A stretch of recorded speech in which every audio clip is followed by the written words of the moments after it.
What's up, my do life and a body you love chicks? Today, I want to talk to you guys about fat loss and menopause.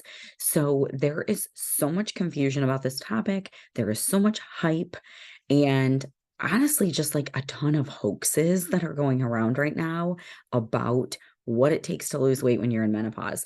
And so, I want to dispel some of these myths today and kind of give you like an inside look at what's really going on with our bodies when we're approaching menopause, when we're in it, when we're through it, because you kind of have to have an understanding of that to spot the hoaxes. Okay. And I don't know if it's just because like I'm approaching this age, so I'm seeing it more, or if it's because we have so many clients who are in menopause right now, or if it truly is a trend, but it feels like there's a trend that's just like capitalizing on the fact that weight loss is difficult when we approach menopause and we do start gaining weight, especially around our midsection. And so I don't know if people are just coming out of the woodwork, throwing more scams and gimmicks and hoaxy things at us in this age group, or if I'm just seeing it more. I don't know. But either way, I was like, okay, this is a topic that we need to talk about because the reality is what you have to do to lose weight in menopause is exactly what we should have been doing to lose weight all along. It's just that when we were younger, we could kind of get away with some sketchy methods for losing weight. And then our metabolism is like, hey, girl, I'm not going to play this game with you anymore. You're going to give me what I want. And weight loss is entirely possible in menopause. And it's honestly, okay, so it looks different, but it's not super difficult. Okay. Like the science is the science. It is what it is. If you do the work, you're going to see results. We have clients in every phase of menopause who are very successfully losing weight, women all the way from their 30s who are not even in menopause yet, women all the way up into their 70s who have went through it a long time ago, and everything in between, and they all lose weight just fine. But this is when it gets really, really imperative that you don't do the gimmicks, okay? Because the hoaxy things, the gimmicky things, they can actually be making things worse for you. So I'll tell you which ones I have on my little list here that can actually make things worse, and then which ones are just kind of a waste of your time. And let's be serious, like who wants to keep wasting their time at this phase? Like, let's just do what works and move on, okay? But that's going to take you putting your horse blinders on and ignoring all the gimmicky weird things that all your friends are doing and that everybody's posting on social media and that you just saw on a reel. Like we have to just ignore all of that and just do what actually works, right? And I'm sure that's why you're here, because you want to do what actually works and you're tired of playing around with diets and weird stuff. Okay, so why do we even gain weight in menopause? They don't know exactly why, but here's some of the reasons. First of all, it's just the drop in estrogen makes it really difficult for us to maintain our muscle mass. So everybody is losing muscle with age, everybody. But for women, as we approach menopause and estrogen drops, we start losing our muscle and our bone at a more rapid rate. Hence, we're always concerned about sarcopenia, which is muscle loss, osteoporosis, bone loss, right? These are the things that plague women as we go through menopause. And so, what does that mean for weight gain? Well, the less muscle you have, the slower your metabolism is. Long story short. Okay.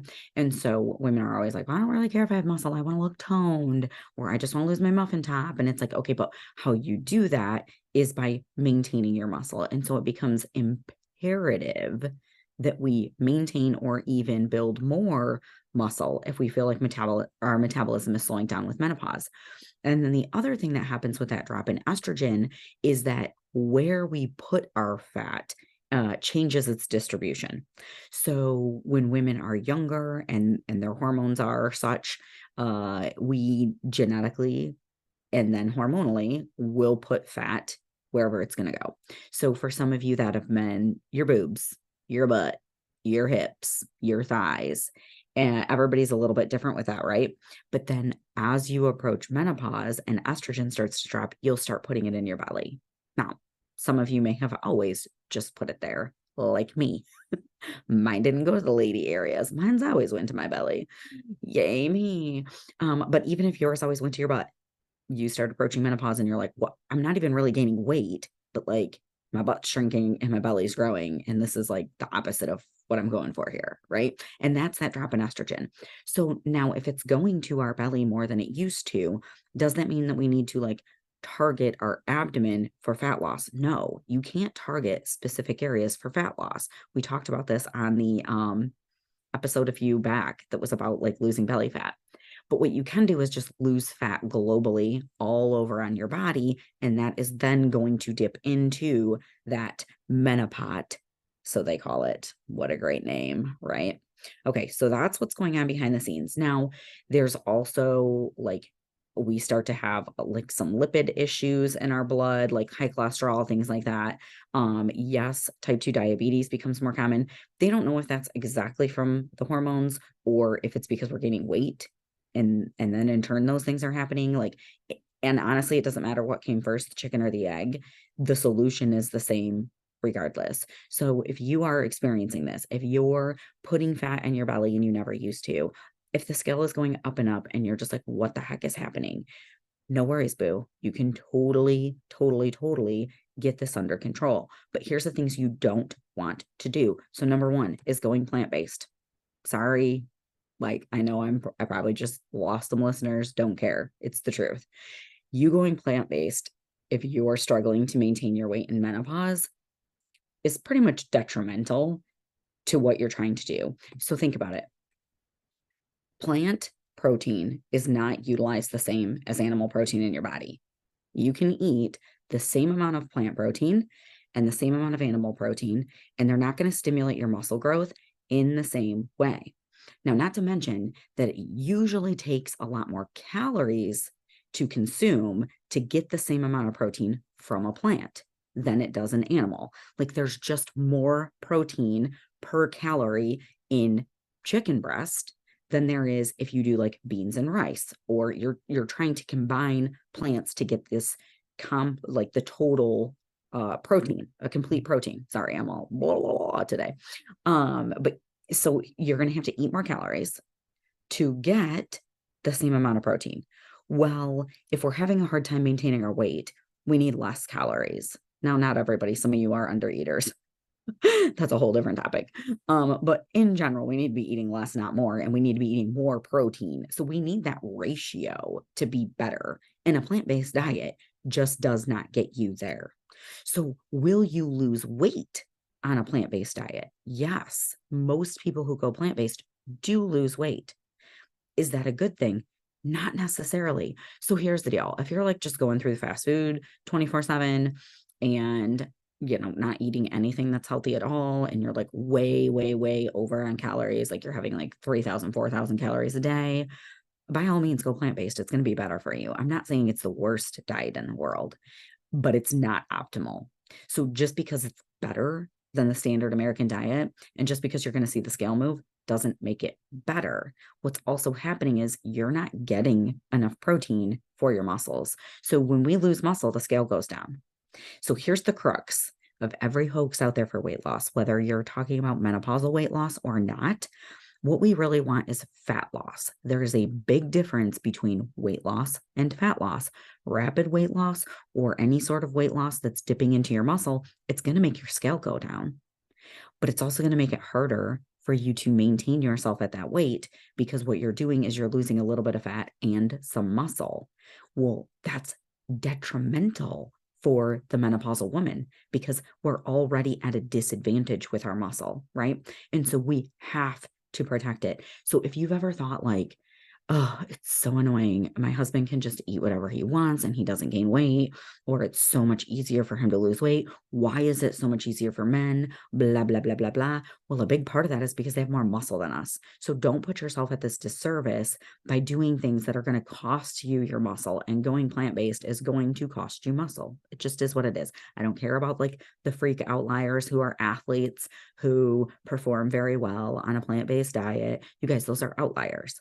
That doesn't mean that it's what's best for you, and it doesn't mean it's what's optimal for any human, that person included. Who's to say that they wouldn't be doing better if they were having meat, but they're just like a genetic freak and an anomaly, and then people use those little tiny anecdotes to go, oh, that's the best way. Nope, the science is what it is. No matter what the Netflix documentaries are telling you, okay?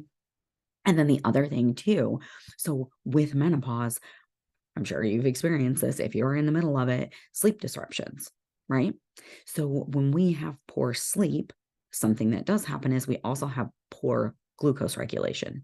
So you're not going to process blood sugar or sorry, sugar from your food as well. It's going to impact your blood glucose more. We don't want swings in our blood glucose. We don't want it up and down, whether we're diabetic or not. Nope, that's not good for anybody. Okay.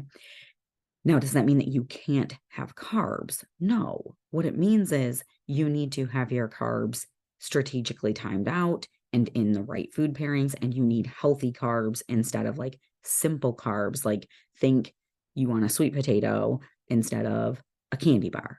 Okay.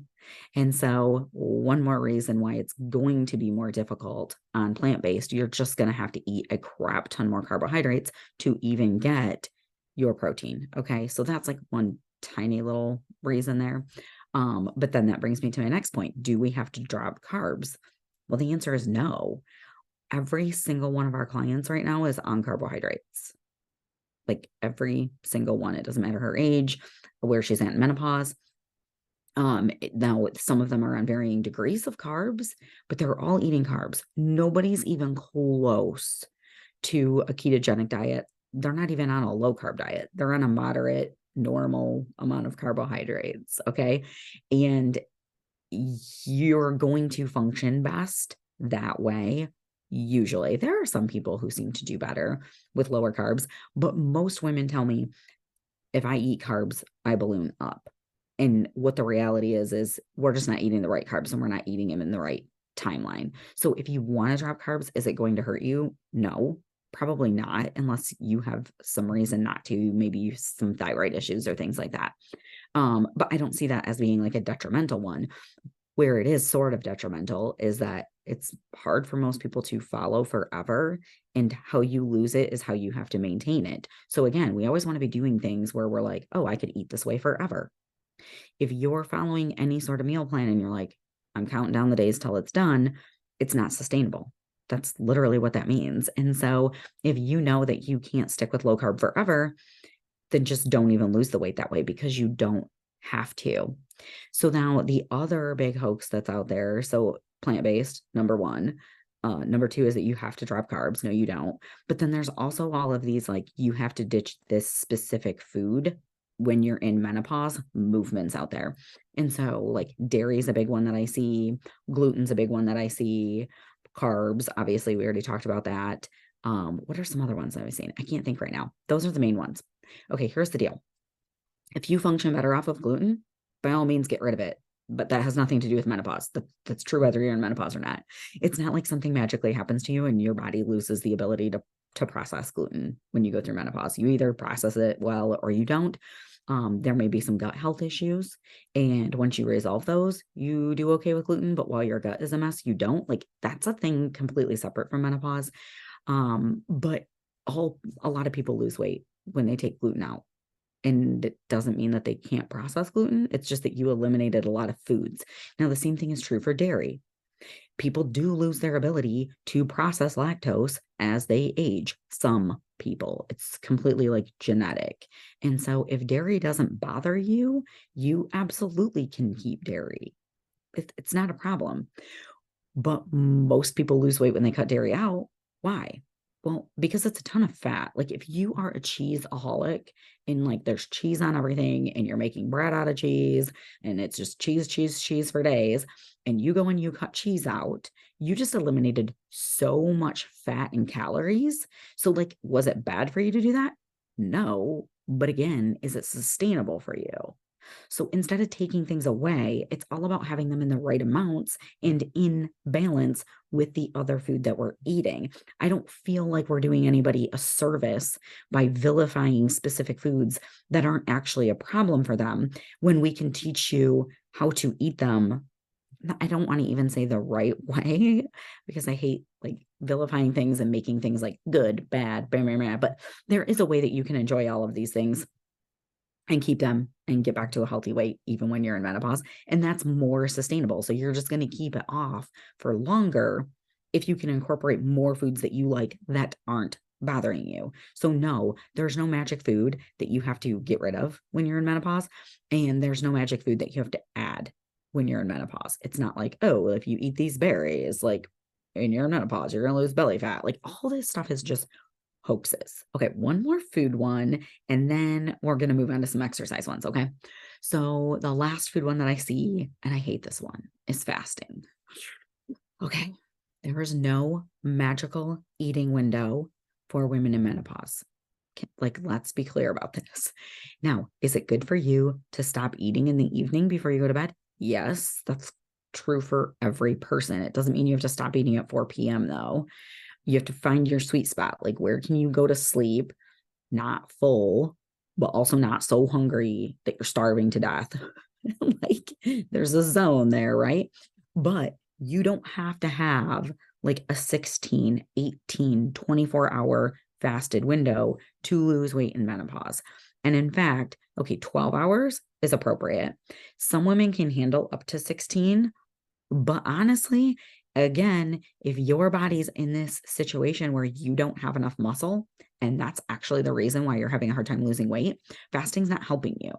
Fasting is hurting you because, again, you're just not eating enough. You're not getting enough protein. Women who are trying like one meal a day, listen, ladies, that works great for dudes. They can pull it off. They can have just one giant big dinner. We can't. You need so much protein. And then also fiber is super important, especially for balancing our hormones and things like that. Like you need things moving, sister. And so having meals throughout the day, now you don't need to eat every 2 hours. That's also hogwash. Like it does not increase your metabolism. It's straight up lie. Like it made sense in theory, but it's been tested and disproven time and time again. I don't know why people are still perpetuating this. It makes me crazy. You don't need to eat every 2 hours. But conversely, you don't want to be eating once a day. 3 to 4 meals a day, whenever you want to have them, whatever. Get enough protein, get enough fiber, keep your bowels moving. That's going to help with all of this and getting enough protein for your muscles. You don't want to be on some long fasting protocol because it does dip into your muscle. So when fasting first became popular, the theory was that because you have increased growth hormone and like IG1 and all of these things when you're fasting, then your body's not going to dip into muscle. And also, why would your body dip into muscle? That doesn't make sense. If you have fat, your body's going to dip into fat. Well, as it turns out, that's not correct. Your body does dip into fat, and your body also does dip into muscle. And so we have to look at the big picture. What are we trying to attain? What is the goal? What is it going to take to keep fat off of our body? The main thing it's going to take is keeping muscle on it and keeping yourself fueled and fed and functional and getting really good sleep, keeping your stress in check, all of those things. That's what we need. And so let's round it out with some exercise talk. I love that there's been this huge movement, like, how do I put it? There's been a huge movement of getting women to lift weights and do strength training. And I love that. Okay. I'll tell you why in just a second. I think you already know. But the crux of this big push to get women doing strength training is that now everybody's went in the other direction and said that there's no point in doing cardio. And that's also not true. Why? The human brain just loves to do this though, doesn't it? Like, oh, if this thing is good, then the opposite is bad. Right? That's what our brains like to do. Good and bad, black and white. The reality is like when it comes to your health, it usually takes a combination of things. It usually takes some moderation. Extremes are never good. And so we actually need cardio and strength training. There's not one or the other. Now, if you're only going to do one or the other, I would have you pick strength training if I'm being honest. But like in the 80s, it was like eat less food, have no fat, do a ton of cardio, be stickly skinny, right? That was like the goal. And so now the goal has shifted to more of like an athletic build and I want to look toned. And so I'm going to do strength training. Amazing. Great. You still need cardio though. It's not that cardio is bad. It's just that doing only cardio will jack you all up.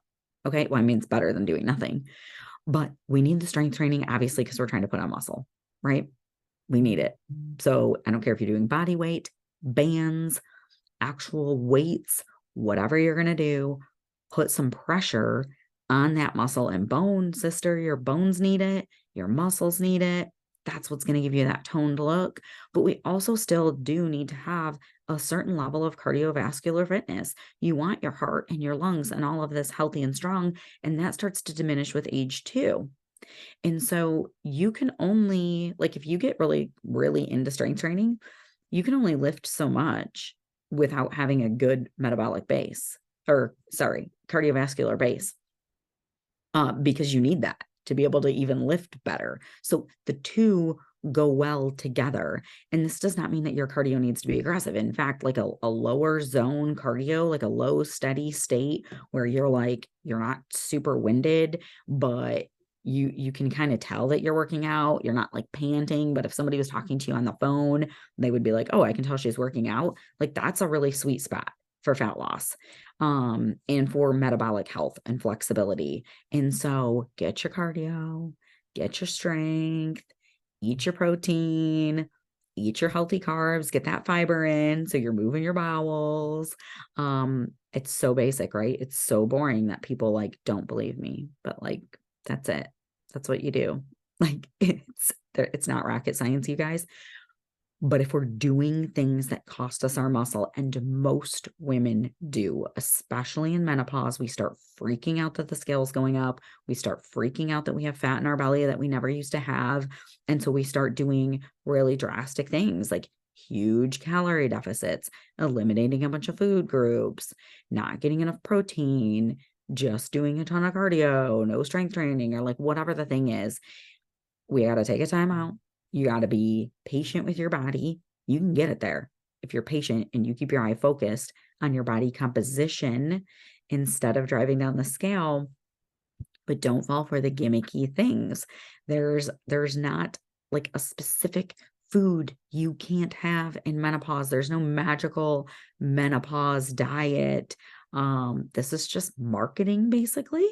And if you guys keep your eyes focused on building a strong body, both from like a cardiovascular standpoint and a strength standpoint, and you're fueling your body, you want your hormones to play nice with you. You can't starve them. Okay. Because that makes things worse. You don't want to be super deprived all the time. That's just pushing things in the wrong direction. So no, you do not have to go plant-based. You do not have to give up carbs. You do not have to give up dairy unless you have an issue with dairy. You do not have to give up gluten unless you have an issue with gluten. You do not have to give up your cardio, but you should just balance it out, right? And you do not have to eat one meal a day. Actually, for the love of everything holy, please do not try to just eat one meal a day. It does not work for women. We burn out.